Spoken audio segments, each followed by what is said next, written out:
کیا آپ جانتے ہیں زندگی میں سب سے مشکل چیز کیا ہے؟ صبر کرنا۔ صبر وہ ہوتا ہے جو انسان مجبوری میں کرتا ہے، خوشی میں نہیں، شوق سے نہیں کرتا۔ ہم سب کی زندگی میں ایسے لمحے بھی آتے ہیں جب دل چاہتا ہے چیخیں، چلائیں، روئیں، شکایت کریں اور پوچھیں کہ آخر میرے ساتھ ہی ایسا کیوں ہوتا ہے۔ لیکن یہی وہ وقت ہوتا ہے جب صبر انسان کی اصل پہچان بن جاتا ہے۔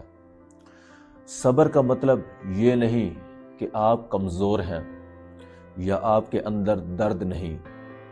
صبر کا مطلب یہ ہے کہ آپ کے اندر برداشت بھی ہے اور آپ اللہ پر یقین بھی رکھتے ہیں۔ اسلام بھی ہمیں یہ سکھاتا ہے کہ اللہ صبر کرنے والوں کے ساتھ ہوتا ہے۔ قرآن میں بھی بار بار صبر کا ذکر آیا ہے، کیونکہ صبر وہ کنجی ہے جو بند دروازے بھی کھول دیتی ہے۔ یاد رکھیں، جو آج آپ کو تکلیف دے رہا ہے وہی کل آپ کو مضبوط بنائے گا۔ جو آنسو آج چھپ کر گرتے ہیں وہی کل آپ کی کامیابی کی گواہی بنیں گے۔ زندگی میں جلدی ہار مان لینے والے بہت ہوتے ہیں، لیکن صبر کرنے والے بہت کم، اور تاریخ ہمیشہ صبر کرنے والوں کو ہی یاد رکھتی ہے۔ اگر آج آپ تھکے ہوئے ہیں، مایوس ہیں یا حالات آپ کے خلاف ہیں، تو بس یاد رکھیں یہ وقت بھی گزر جائے گا۔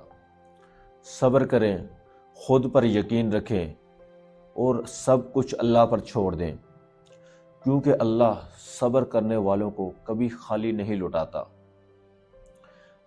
اگر آپ علمی اور زندگی بدل دینے والی باتیں سننا چاہتے ہیں تو میرے چینل کو ضرور سبسکرائب کریں، بیل آئیکن کو لازمی دبائیں، کیونکہ یہاں ہم بات کرتے ہیں سچ اور حقیقت کی۔